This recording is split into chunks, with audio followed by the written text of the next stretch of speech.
Once upon a time, there was a poor miller who had 4 sons. When the miller passed away, he left them his mill, and a cat. The youngest son was sad. "All I got was this cat," he sighed. But this was no ordinary cat. The cat jumped up and said, "Don't worry, my master. I can help you become rich." The young man blinked. "You can talk?" "Of course. And I have a plan." The clever cat asked for a bag and some boots. He put on his tiny boots and set off. "Follow me and I will make you famous." Puss went to the king's castle. He caught a rabbit and presented it to the king. "This is a gift from my master, the Marquis of Carabas." The king was impressed. Why, what a wonderful gift. Please tell me more about this Marquis of Carabas. He must be a very clever and generous man. The king was impressed, smiling warmly at Puss, and curious about the clever young marquis who had such a brave and clever cat. The clever cat continued to bring gifts to the king every day. First, he caught partridges and pheasants, then shiny golden treasures he discovered in the woods and fields. Each gift was presented with a proud little bow and a mischievous sparkle in his bright green eyes.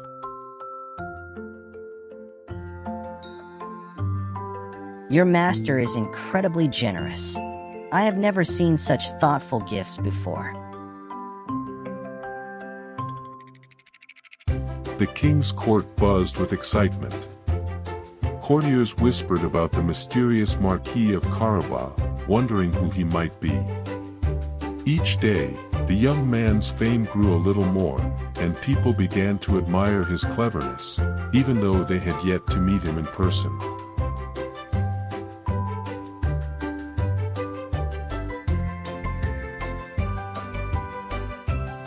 One day, Puss discovered a giant living in a huge castle filled with magical treasures. Glittering jewels, golden coins, enchanted objects, and sparkling chests were scattered everywhere. The clever cat's eyes gleamed with excitement as he looked around.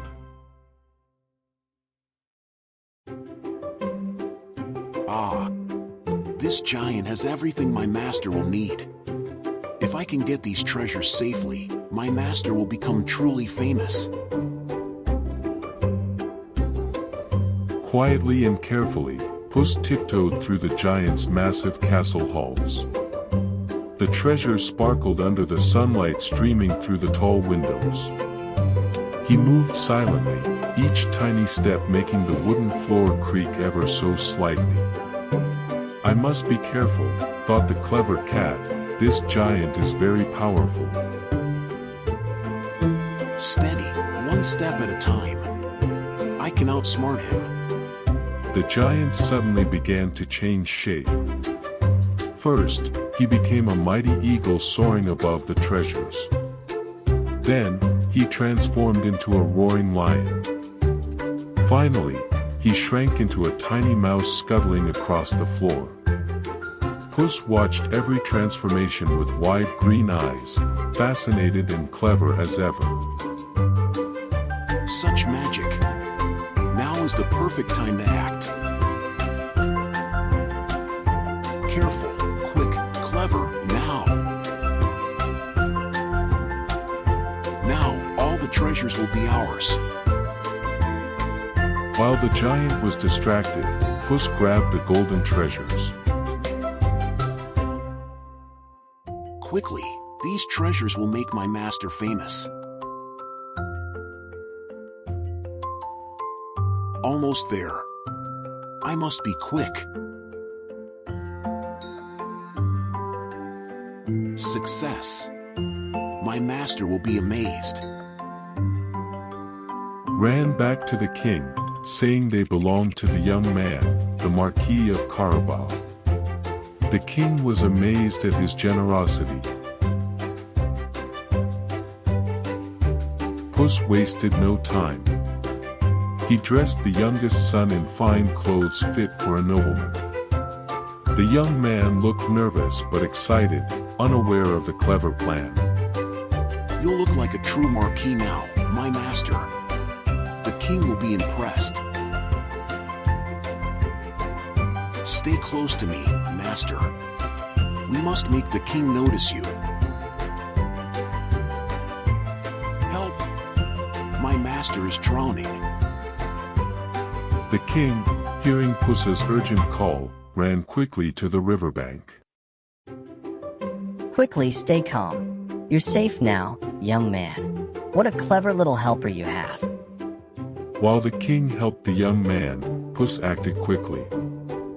He hid the young man's old, worn-out clothes behind a nearby bush. No one must ever see these again. Puss quickly placed the fine noble clothes on a smooth stone nearby, arranging them neatly for the young man. Now he shall look like a true marquis. When the king turned back, he was stunned. The young man now looked noble, confident, and impressive. The king was completely impressed. Perfect. Everything is going just as planned. The giant returned to his castle, furious, stomping through the massive doors and shaking the stone floors with each step. Who dares take my treasures? Who stole my treasures? Show yourself!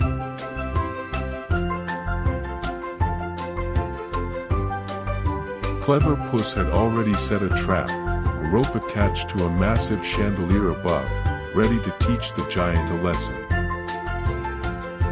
The clever cat challenged the giant to show his strength, standing boldly in the middle of the castle hall, ready for action.